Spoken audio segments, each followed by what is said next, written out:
House లోపల ఒక్కొక్క contestant కి ఉన్న కోపాన్ని అయితే నామినేషన్ లో చూపిస్తూ వచ్చేసారు. ఆఖరికి ముగ్గురు అమ్మాయిలు సైతం ప్రశాంత్ పైన విరుచుకు పడుతూ కనిపించేశారు.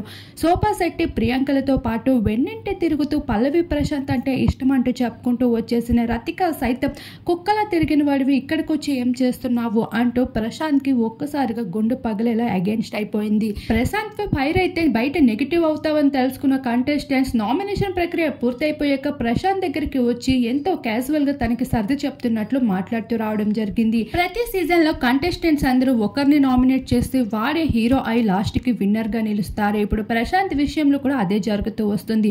కాకపోతే ప్రశాంత్ కి మాత్రం హౌస్ లో ఉండాలని లేదని అమ్మ నాన్న గుర్తుకు వస్తున్నారు అంటూ బిగ్ బాస్ కెమెరా ముందు ఎమోషనల్ అవడం జరిగింది. ఎప్పుడు బిగ్ బాస్ కెమెరా దగ్గరికి వచ్చి తను ఒక రైతు బిడ్డ అని తన కోసమే మాట్లాడుకుంటాడు తప్ప ఏ కంటెస్టెంట్ కోసం ఏ కంప్లైంట్ చేయని ప్రశాంత్ ఈ రోజు హౌస్ మేట్స్ అందరితో ఫైర్ అవుతూ తిట్లు కాయడం జరిగింది.